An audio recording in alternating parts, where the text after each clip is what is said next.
सभापति महोदय धन्यवाद। बहुत ही महत्वपूर्ण मसले पर चर्चा हो रही है सदन में। स्वास्थ्य का अधिकार, जीने के अधिकार के अंतर्गत स्वास्थ्य का अधिकार भी इंसान को मिलना चाहिए, भारत के हर नागरिक को मिलना चाहिए। राजस्थान सरकार उसको देने का प्रयास कर रही है, उसके लिए तो मैं अभिनंदन करता हूँ। लेकिन जो इसमें हो रहा है, इससे पहले भी हमने कुछ स्कीमें दी है। एक आरजीएसएस स्कीम दी, इस सरकार ने दी, और उसमें सरकारी कर्मचारियों को भी, रिटायर्ड कर्मचारियों को भी, उसमें पेंशनर्स को भी कवर किया। उनकी जो दुख दर्द की हालत है वो शायद सरकार तक पहुंच नहीं रही है। मेरे विधानसभा क्षेत्र में, मेरे शहर में, मेरे कॉलोनी में रहते हैं श्री राम जीवन जी फिड़ोदा, एनफोर्समेंट इंस्पेक्टर थे इसमें सप्लाई में, रिटायर हो गए। उनकी पत्नी राम प्यारी जी को हार्ट की तकलीफ हुई, एंजियोग्राफी करवानी थी। जोधपुर के श्री राम हॉस्पिटल में भर्ती हुए और आरजीएचएस का कार्ड अपलोड नहीं हुआ, और अपलोड नहीं हुआ उसके कारण से उनको आखिर में जाके कैश पैसा देकर इलाज करवाना पड़ा। एक पेंशनर को एंजियोग्राफी करवानी पड़ी। ये आपके आरजीएसएस की हकीकत है। ऐसे सैकड़ों उदाहरण प्रतिदिन हो रहे हैं। ठीक ऐसे ही आपके इस चिरंजीवी योजना का हाल है। चिरंजीवी योजना की एक सबसे बड़ी कमी तो यह है, मैं ये सारी बातें इसलिए कर रहा हूं क्योंकि नई स्कीम आप जो लाने जा रहे हो ना, उससे पहले पुरानी स्कीम की हालत देख लें अपन। उसमें भामाशाह योजना के से भी इलाज होते मैंने देखा है। भामाशाह कार्ड हॉस्पिटल में पहुंचते ही, चाहे वो प्राइवेट हॉस्पिटल है तो भी, सरकारी है तो भी, जैसे ही भामाशाह कार्ड वो आगे करता था, उसके बाद उस मरीज को 1 रुपया खर्च करना नहीं पड़ता था जब तक वो वहां से घर नहीं आ जाए। ये मैंने अपनी आंखों से देखा। आपकी इसमें चिरंजीवी में क्या हालत है? ऑपरेशन में चिरंजीवी योजना से पैसा मिलेगा। ऑपरेशन की स्टेज आने तक जितना पैसा मिलना है, लगना है, वो सारा मरीज को अपनी जेब से भुगतना है। और ऑपरेशन होके एक बार डिस्चार्ज हो गया, घर चला गया, घर जाने के बाद उसको दोबारा फॉलोअप के लिए जाना है तो फिर उसको पैसा लगना है। मेरे विधानसभा क्षेत्र में गांव है दहीवा के पद्माराम चौधरी को तकलीफ हुई, हार्ट से खून पैरों में पहुंचना बंद हुआ, उस नस का ऑपरेशन होना था। ये गए थे मेडिपल्स जोधपुर में।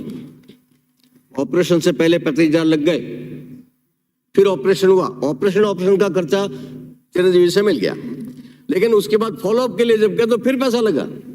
ये नाम लेके मैं एक स्पेसिफिक केस दे रहा हूं, ऐसे और कई सारे केस हैं।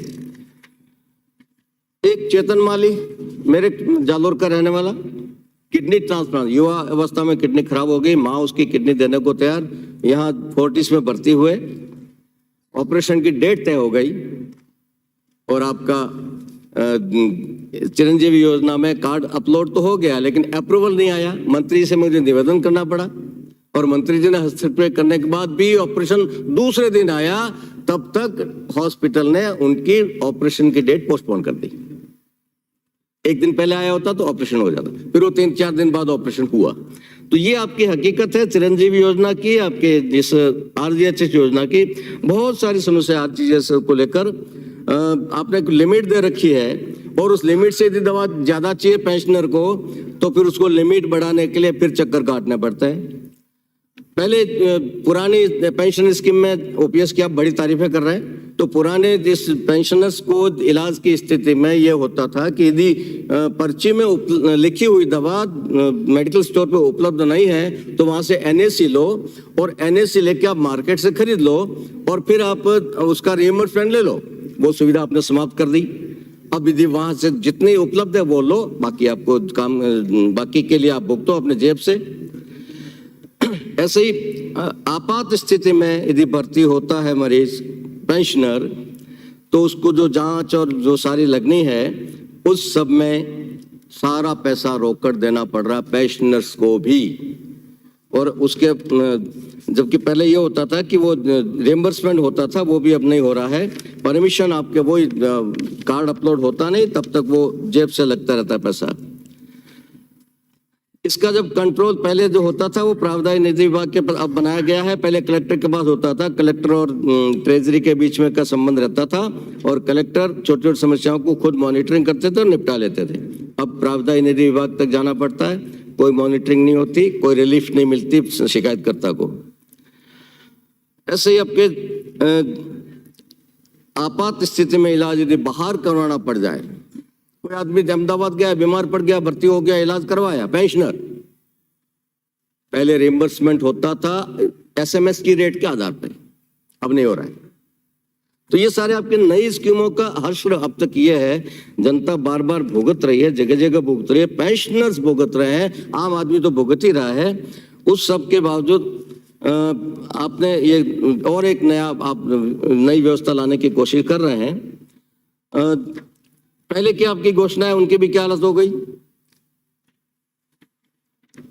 मुख्यमंत्री निःशुल्क जांच योजना की बात कई बार आपने की है, आपने जांचों की संख्या बढ़ा दी, पीएचसी में भी बढ़ा दी, सीएचसी में बढ़ा दी, जिला उपजिला जिला सब जगह आपने बढ़ा दी, बढ़ा के घोषणा कर ली, तालियां बजवा ली, टेबल कुटवा ली, लेकिन जांचें हो रही है क्या? कौन चेक कर रहा है? पीएचसी में और सीएचसी में या तो जांच की मशीन नहीं है, मशीन है तो चालू नहीं है, चालू है तो वो टेक्नीशियन नहीं है। अक्सर ये हालत है। मेरे विधानसभा क्षेत्र में मांडवला पीएचसी है, अधिकांश पोस्ट डॉक्टरों की खाली है और टेक्निकल स्टाफ की भी खाली है। उसके बाद भी आपने घोषणा करके वो तालियां बजवा ली। ऐसे आपके विशेषज्ञ चिकित्सकों को अलग कैडर बनाएंगे, उसका क्या हुआ? अभी तक कुछ नहीं हुआ उसमें। नए उप स्वास्थ्य केंद्र खोले जाएंगे 1000, अभी 300 भी नहीं खुलेंगे। ये और ऐसी बेड बनाने की और डायलिसिस के लिए और पता नहीं क्या क्या घोषणा आपने ढेर सारी कर रही है। सीएचओ की भर्ती की जा रही है, नहीं हो रहे हैं। मोहल्ला क्लिनिक नहीं खुल रहे हैं, वही हालत इसकी भी होने वाली है। आप राइट टू हेल्थ देना चाह रहे हैं जनता को, लेकिन जिन लोगों के भरोसे देना चाह रहे हैं, आपका सरकारी इंफ्रास्ट्रक्चर उसको नहीं दे पाएगा, ये आप भी जानते हैं। वो रेफर ही करेगा, आखिर जाके दारोमदार सारा प्राइवेट पे जाना है और प्राइवेट को आप रिएम्बर्स करेंगे, ये आप वचन तो दे रहे हैं, लेकिन रिएम्बर्समेंट कब होगा? राइट टू एजुकेशन में रिएम्बर्समेंट कब हो रहा है? 2-2, 3-3 साल बाद। राइट टू एजुकेशन में प्राइवेट स्कूल में बच्चा पढ़ा है, उसका रिएम्बर्समेंट तीसरे साल में जाके हो रहा है आपके राज्य में। इसमें भी वो हालत होगी। तो आपने अपनी ड्यूटीज करने में आप कमजोर पड़ रहे हैं और अगले से आप इतनी ज्यादा उम्मीद कर रहे हैं कि बस उसके जरा से चूक हुई तो फांसी में लटकाने जैसे आपने वो सारी व्यवस्था कर रखी है।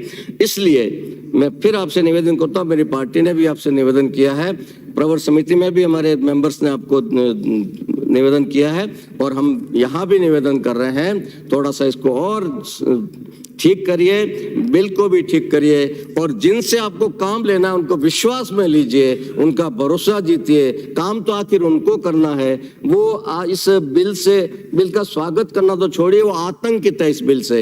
उस आतंक के साए से उनको मुक्त करिए, उनको कन्विंस करिए, उनके माइंड्स क्लियर करिए, डाउट्स क्लियर करिए और उसके बाद इसको पास करवाएंगे तो ज्यादा ठीक रहेगा।